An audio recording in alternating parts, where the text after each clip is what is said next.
Assalamualaikum warahmatullahi wabarakatuh. Alhamdulillahirrabbilalamin. Assalatu wassalamu ala asyrafil anbiya'i wal mursalin wa ala alihi wa ashabi ajmain, amma ba'du. Apa kabar anak-anak Umi semuanya? Semoga kalian dalam keadaan sehat ya. Nah, seperti biasa sebelum kita memulai pembelajaran, kita berdoa dulu ya. Bismillahirrahmanirrahim. Rabbi zidni ilman warzuqni fahman wa amalan solihan. Amin. Semoga pembelajaran hari ini menambah keberkahan dari Allah Subhanahu wa taala. Nah, baiklah anak-anak Umi yang soleh dan solehah, kita hari ini masuk pembelajaran agama Islam di pertemuan ke-6. Jadi siapkan buku paket agama Islamnya, buku catatannya, dan juga pulpennya. Silahkan simak video berikut ini. Anak-anak Umi yang soleh dan solehah, kita akan mempelajari bab 6. Dengan ilmu pengetahuan semua menjadi lebih mudah. Silahkan buka buku paket agama Islamnya halaman 78. Yang pertama kita bahas adalah tentang menuntut ilmu. Menuntut ilmu itu hukumnya wajib bagi setiap muslim baik laki-laki maupun perempuan.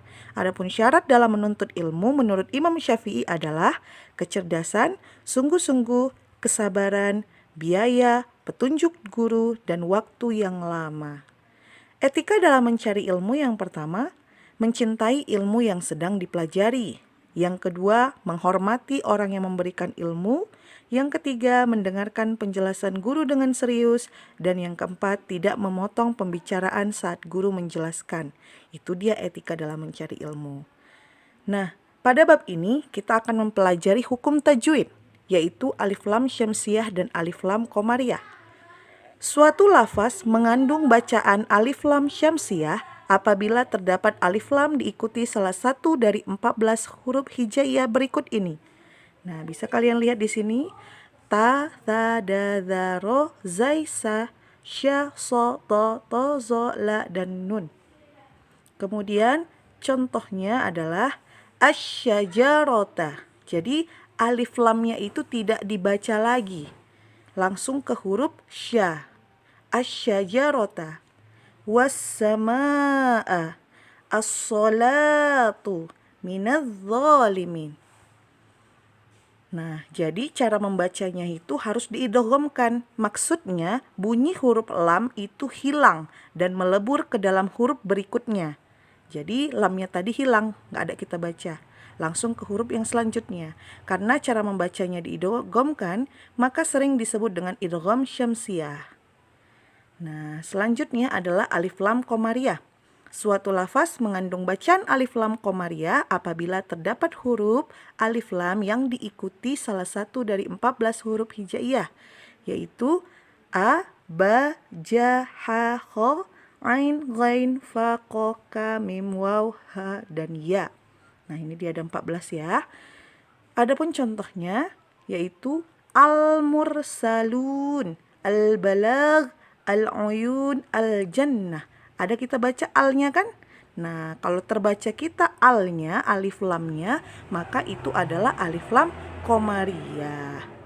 Nah, cara membaca alif lamnya itu harus jelas sehingga sering disebut dengan izhar qamariyah. Nah, untuk lebih jelasnya, di sini ada diagram untuk lebih memudahkan kita dalam memahami perbedaan alif lam qamariyah dan syamsiah. Di situ ada garis bawah ya, fil ardi. Alif lam qamariyah, lamnya itu terbaca fil ardi. Kalau alif lam syamsiah, yaumiddin. Lamnya nggak kita baca padahal ada huruf lam di situ. Karena bacaannya sudah melebur ke huruf da, yaumiddin.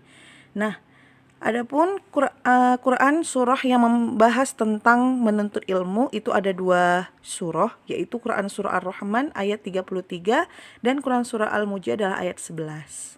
Kalian bisa lihat ya. Yang pertama, Quran surah Ar-Rahman ayat 33. Isi kandungannya adalah ayat ini menjelaskan tentang pentingnya ilmu pengetahuan bagi kehidupan umat manusia. Dengan ilmu pengetahuan, manusia dapat mengetahui benda langit dan menjelajahi angkasa raya. Kemudian yang kedua, isi kandungannya adalah kemudahan dan kesuksesan hidup, baik di dunia maupun di akhirat, dapat dicapai oleh manusia melalui ilmu pengetahuan. Yang ketiga, dengan belajar, manusia bisa mendapatkan ilmu dan wawasan yang baru. Dengan ilmu, manusia dapat berkarya untuk kehidupan yang lebih baik. Nah, ini ayat yang kedua, Quran Surah Al-Mujadalah ayat 11 ya. Di sini ayat ini menjelaskan tentang keutamaan orang-orang yang beriman dan berilmu pengetahuan, yaitu akan diangkatnya derajat kita oleh Allah Subhanahu wa taala. Kemudian ayat ini menjelaskan tentang berlapang-lapanglah kalian ketika berada di dalam majelis. Majelis ini maksudnya tempat mencari ilmu. Artinya kita harus memberikan kesempatan kepada orang lain untuk sama-sama mendapatkan tempat duduk yang layak, untuk sama-sama mendapatkan ilmu. Seperti itu. Yang ketiga, orang yang beriman tetapi tidak berilmu, dia akan lemah. Sebaliknya, orang yang berilmu tetapi tidak beriman, ia akan tersesat. Nah, jadi adapun perilaku orang yang cinta ilmu pengetahuan dari pengalaman Quran Surah Ar-Rahman ayat 33, adapun perilakunya yaitu yang pertama, kita senang membaca buku-buku pengetahuan sebagai bukti cinta ilmu pengetahuan. Nah, kalian senang nggak baca-baca buku ilmu pengetahuan atau senangnya baca buku novel aja? Yang kedua, selalu ingin mencari tahu tentang alam semesta, baik di langit maupun di bumi. Yang ketiga, meyakini bahwa alam semesta ini diciptakan oleh Allah Subhanahu wa taala untuk manusia. Dan yang terakhir, rendah hati atas kesuksesan yang diraih dan tidak merasa rendah diri terhadap kegagalan yang kita alami. Nah, kalau misalnya kalian sudah berperilaku yang 4 ini, berarti kita sudah mencerminkan perilaku orang yang cinta ilmu pengetahuan menurut Quran Surah Ar-Rahman ayat 33. Selanjutnya, perilaku orang yang cinta ilmu pengetahuan menurut Quran Surah Al-Mujadalah ayat 11.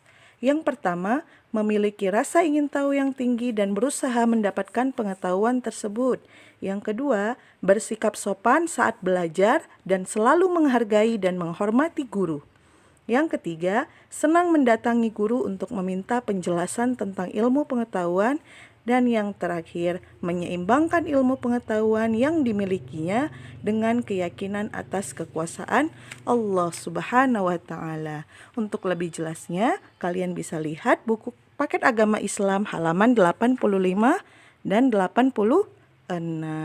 Itulah dia materi kita anak-anak Umi semuanya. Seperti biasa, Umi akan berikan kalian tugas. Untuk tugas yang pertama, bagaimana etika dalam mencari ilmu. Yang kedua, jelaskan perbedaan alif lam syamsiyah dan alif lam qamariyah. Yang ketiga, carilah contoh alif lam syamsiyah dan alif lam qamariyah dalam Quran Surah Ar-Rahman ayat 33 dan Al-Mujadalah ayat 11. Yang keempat, jelaskan isi kandungan Quran Surah Al-Mujadalah ayat 11. Dan yang terakhir, bagaimana perilaku orang yang cinta ilmu pengetahuan menurut Quran Surah Ar-Rahman ayat 33. Itu. Baiklah anak-anak Umi semuanya, itu tadi dia materi agama Islam kita. Jadi silahkan dicatat materi yang Umi sampaikan tadi di dalam PPT, kemudian kalian kerjakan tugasnya yang ada di slide terakhir. Oke? Kita tutup pembelajaran hari ini dengan melafazkan hamdalah, alhamdulillahirabbil alamin. Semoga pembelajaran hari ini bermanfaat dan menuai keberkahan dari Allah Subhanahu wa taala. Umi tutup. Assalamualaikum warahmatullahi wabarakatuh.